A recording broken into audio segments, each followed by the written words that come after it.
A PGR recebe alerta de acesso de Porcaro a inquérito. A divulgação de informações sigilosas sobre a investigação contra Daniel Porcaro, ex-banqueiro, mobilizou a Procuradoria-Geral da República desde novembro, depois da apreensão do celular dele. Segundo a Polícia Federal, os vazamentos vinham ocorrendo desde julho de 2025 e foi comunicado isso à PGR, ainda na primeira fase da Operação Compliance Zero, quando Porcaro foi preso pela primeira vez. Então, essa mornidão de Paulo Gonet, né, essa falta de posicionamento dele, Darcio, você acha que tem a ver com o que especificamente? Porque as provas estão aqui, né? A Polícia Federal alertou que os vazamentos aconteceram, que ele acessou essas informações e ele foi comunicado, ele sabia disso. O que você analisa sobre essa situação? Eu analiso o seguinte, eu não sei se eu posso dizer a verdade nesse país mais, mas o Gonet estava na festinha de Londres também, Laísa. Naquela festinha que a gente falava em off aqui, de 640 mil uísque, o Gonet estava lá, o Andrei Rodrigues estava lá. O Andrei Rodrigues é o diretor-geral da Polícia Federal. O que eu quero falar para vocês é porque a gente precisa entender que a gente está lidando com um tipo de inteligência diabólico. Você não está operando contra um criminoso normal, não. Você está operando contra a mais vasta, perigosa e mortal ideologia, que é a ideologia revolucionária.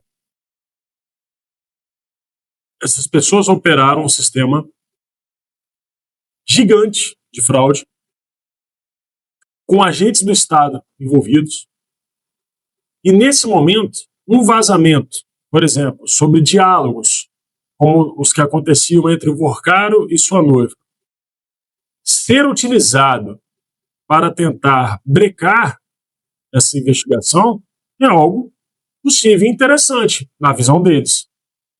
O Gilmar Mendes, muito preocupado com a privacidade da tal da Grafe, da noivinha, veio a público se manifestar.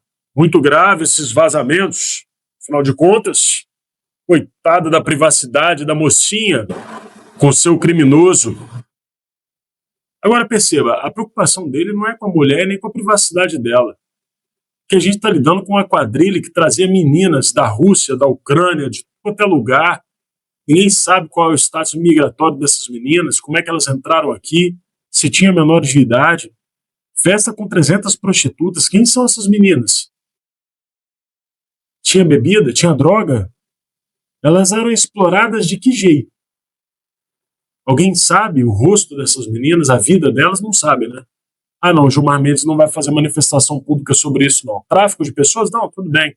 O problema foi o vazamento da conversa da noivinha com o bandidão.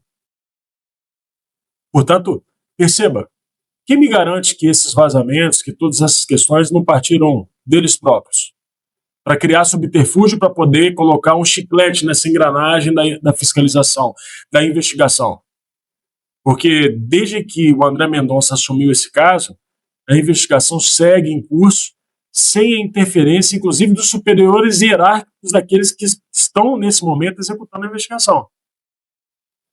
Então, esse vazamento pode ter partido do Ministério Público Federal, pode ter partido do próprio Supremo e pode ter partido também da própria Polícia Federal, de alguém que queira atrapalhar o curso das investigações. Agora, se a gente estivesse num país minimamente sério, ou se aqui tivesse alguma força, eu não estou defendendo o golpe militar, nada disso não, mas se a gente tivesse alguma instituição que estivesse do lado da população, não temos, nesse momento, nenhuma instituição está do lado da população nesse momento. A população está abandonada. Gonet pediria para sair depois desse escândalo, Alexandre de Moraes pediria para sair depois desse escândalo, Toffoli pediria para sair depois desse escândalo e Andrei Rodrigues também. A única coisa que a população pode aceitar nesse caso é a renúncia de todos eles. Porque eles foram pegos na cena do crime. Eles foram pegos na festinha. Ah, tá, tem um outro personagem também. O missão dada, missão cumprida. Benedito Gonçalves também estava na festinha, tem que sair. Tem que pedir para sair. Só que hoje a população não tem uma instituição para poder defender os interesses da população, o tal interesse público. A supremacia da vontade popular esquece tudo isso. Então, a gente fica assistindo esse teatro. Essa história de vazamento, blá, blá, blá, tudo blá, blá, blá, para poder tentar atrapalhar as investigações. É a minha opinião. Não só a sua opinião, viu, Darcy, mas o pessoal que tem interagido conosco aqui no chat, e a Antônia falou o seguinte, da privacidade da Michelle Bolsonaro e do Jair Bolsonaro não tiveram, né?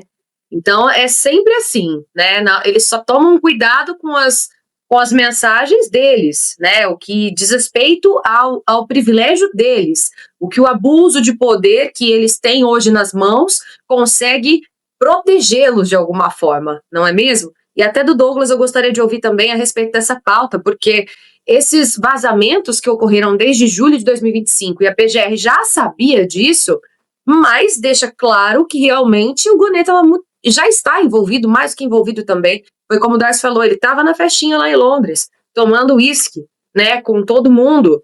Enfim, essa análise traz o quê? Qual que é a sua visão em relação a isso também, Douglas? Porque é um abuso realmente, né? É esfregar na cara da sociedade, na cara do brasileiro, que talvez isso aqui não dê em nada, né? Porque é tanta gente no poder de todas as esferas, né? Enfim, do judiciário, do executivo e tudo mais, que a gente fica sem muito diálogo, né? Numa situação como essa.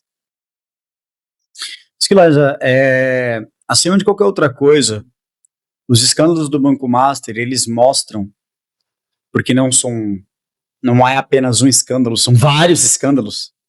A gente falar de escândalo do Petrolão, escândalo do Mensalão, você tinha notícias com relação àquilo. Mas hoje no Brasil me parece que você tem 2, 3 notícias por dia com relação a isso explodindo. E assim, não é uma coisa simples. É uma coisa realmente cabeluda de você olhar e você não acreditar que aquilo realmente aconteceu dentro de uma democracia, de instituições que deveriam ser sérias. Como pode o Procurador-Geral da República receber aviso de que um dos seus de um investigado, não estou falando de qualquer investigado, estou falando de Daniel Vorcaro, acessou inquérito? Se o Vorcaro acessou inquérito, significa que o Vorcaro tinha pessoas para poder fazer isso dentro do Ministério Público Federal.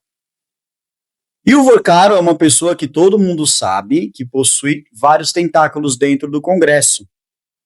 Tentáculos esses que foram comprados por intermédio de dinheiro. Mas não se restringe à questão do Congresso Nacional, isso avança e vai além. Porque todo o Poder Judiciário também está corrompido. Olha que coisa. E quando eu falo todo o Poder Judiciário, eu estou falando de todas as esferas do Poder Judiciário. Não apenas o Supremo Tribunal Federal. Nós tivemos investigações que decaíram também sobre desembargadores estaduais de tribunais de justiça com relação às investigações do Banco Master e do INSS. Ou seja, até que ponto as autoridades públicas que ocupam cargo de relevância estariam dispostas a honrar o seu cargo? Até que valor uma autoridade, como um Procurador-Geral da República, um membro do Ministério Público, alguém que faz parte do Tribunal de Contas da União, um ministro do Supremo Tribunal Federal, estaria propensa a ouvir conversas não republicanas sobre valores que entrariam em caso de facilitação de contrato ou de qualquer coisa que seja com relação àquele que detém todo o dinheiro? Ou até que ponto uma autoridade estaria para bisbilhotar e entregar informações sigilosas com relação a inquéritos e investigações de determinada pessoa? Me parece que a gente não está apenas diante de um problema com relação ao dinheiro do povo, a forma com que o dinheiro do povo é tratada, mas a gente precisa se reinventar enquanto país. O Brasil tem que olhar para a sua Constituição e ver que tudo aquilo não passa de palavras. Tudo que nós estamos vivendo hoje não passa de formalidades alheias. Porque, na essência, o problema do Brasil é uma corrupção não apenas financeira, mas uma corrupção moral. Até que ponto as nossas autoridades estariam dispostas a vender o seu caráter, a vender a sua alma? Qual é o valor? Então, na hora da gente começar a se perguntar, de todas as vezes que aparece um escândalo sobre o Banco Master, sobre o Daniel Vorcaro, qual foi o valor? Porque não é possível que uma pessoa tenha tamanha entrada no sistema, tamanha entrada nas instituições e simplesmente agora, depois de tanto tempo, porque isso com certeza não foi construído da noite para o dia.